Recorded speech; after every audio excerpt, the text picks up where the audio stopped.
אני מאוד אוהב לצפות בבלנדר. גם מטרופולי אני טובה בבלנדר. אני אשמח לצפות בבלנדר.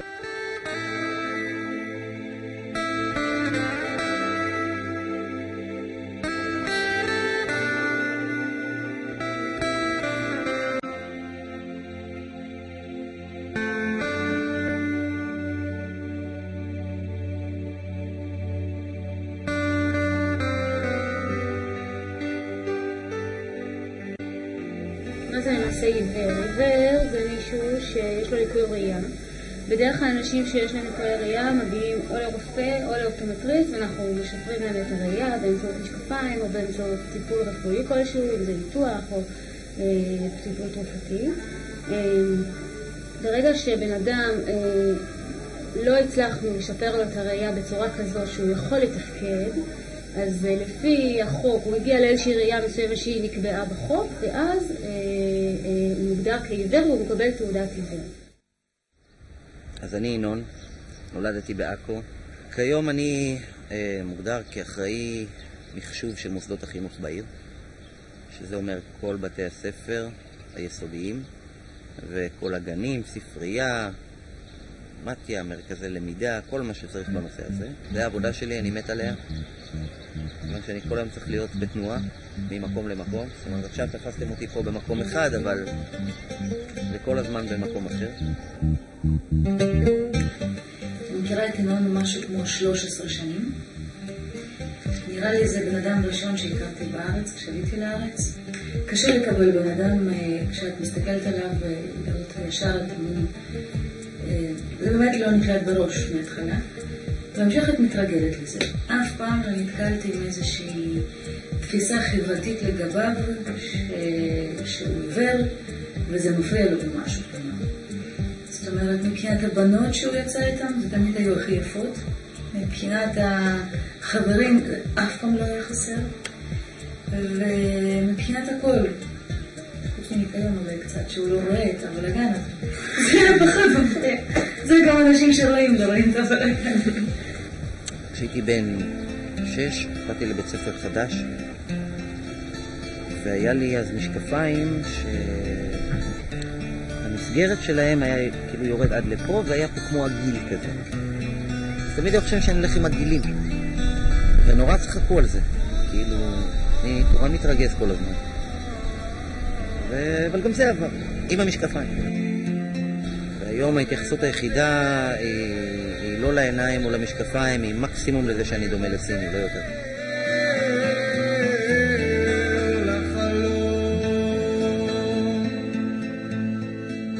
כמנהלת המרכז התעסוקתי לעיוור, אנחנו מקבלים אנשים שיש להם תעודת עיוור. היופי שבעניין הוא שיש להם פה חברה של דומים. הם נעזרים אחד בשני. הם יוצרים קשרים חברתיים, דבר שהוא מאוד חסר להם כשהם נמצאים בסביבה הטבעית שלהם, מטבע הדברים. הוא הגיע לכאן והייתי בטוחה שלא מדובר באדם הנכון. שהרי רואים חיצונית שהפגיעה היא קשה. יש לו משקפיים עבות ועין אחת רואים שהיא לא בסדר לחלוטין. אז הוא אומר לי, אני ינון, ובאתי לעזור לכם במחשב. כשראיתי אותו יושב מול המחשב, זה היה ההלם של חיי. אני מודיע לכם שאתם לא מכירים הרבה מאוד אנשי מקצוע שכל כך מתמצאים גם בתוכנה וגם בחומרה של מחשבים. בעצם זה שזה נותן דבר כל כך טוב לכל כך הרבה אנשים, אני חושב שזו הדרך שלי להתחבר לפה, ואני משתדל להגיע לפה כל פעם שאני נחוץ פה לאיזושהי מטרה כלשהי, ולא משנה מהי. חבר'ה פה צעירים לפעמים שצריכים עזרה בהכוונה, למשל במוסדות לימוד, או למשל ספרייה שתהיה יותר מבינה ורגישה לצורך של בן אדם עיוור, שהוא לא צורך רגיל והוא צריך יותר עזרה, למשל במוסד האקדמי, או עד לרמה של, את יודעת מה, יש לך אוניברסיטה אחת שיש לה הרבה מדרגות, ואוניברסיטה שנייה שאין לה מדרגות, השיקול לבן אדם רואה הוא בכלל לא נחשב פה, זאת אומרת השיקול הזה לא נכנס בכלל. לבן אדם עם בעיות עיניים הוא מאוד חשוב.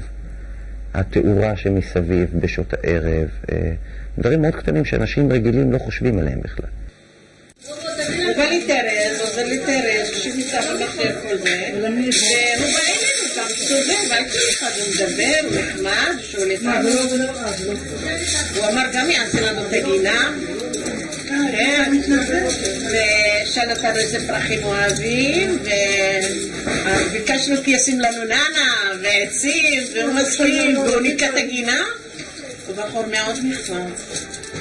אנחנו ביחסים מאוד מאוד קרובים, זאת אומרת אם יש לי איזה משהו שאני צריכה, מישהו יעזור לי זה רק ינון, ובאיזשהו שלב זה דברים גם רגשיים שבן אדם יחיד שיכול לעזור זה רק ינון. היום זה נותן לי הרבה יתרונות שאין לכם, קודם כל. זה קשה להסביר את זה במילים נורמליות, אבל למשל, אני יכול להרגיש שעומד לי בן אדם מהצד גם בלי לראות אותו. אני פשוט מרגיש שהוא שם. אני שומע יותר טוב מהרבה אנשים. זאת אומרת, אני יכול, לצורך הדוגמה, לשבת בבית קפה ולבודד שולחן מסוים שאני רוצה לשמוע נגיד אותו ספציפית, ולשמוע אותו ספציפית. ריח הרבה יותר טוב. הרבה יותר טוב.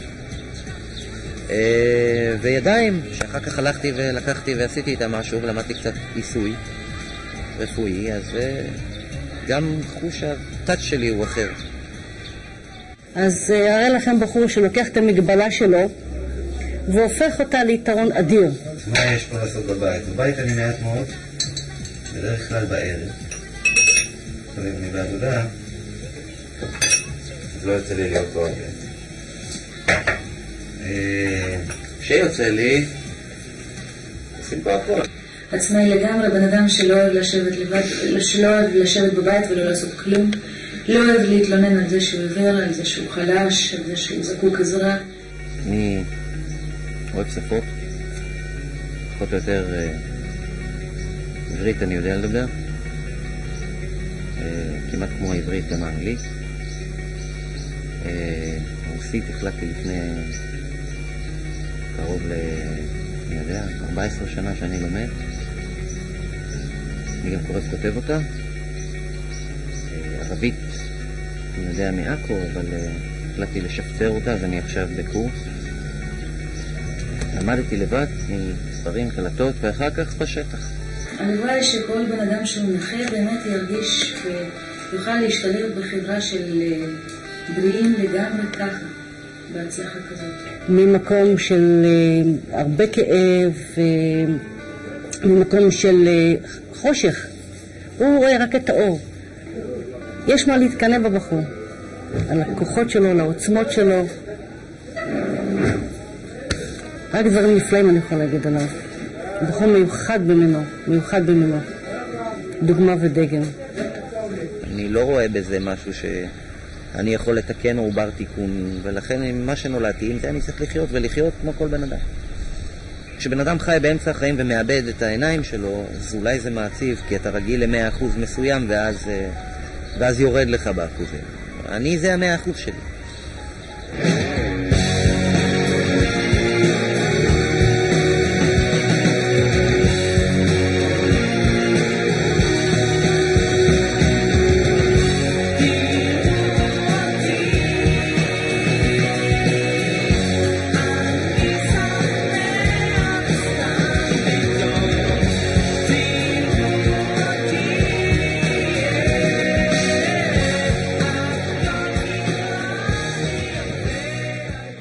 גם אני צופה בבלנדר, וכדאי שתצפו גם אתם בבלנדר. שלום, גם אני צופה בבלנדר. גם אני רוצה לצפות בבלנדר.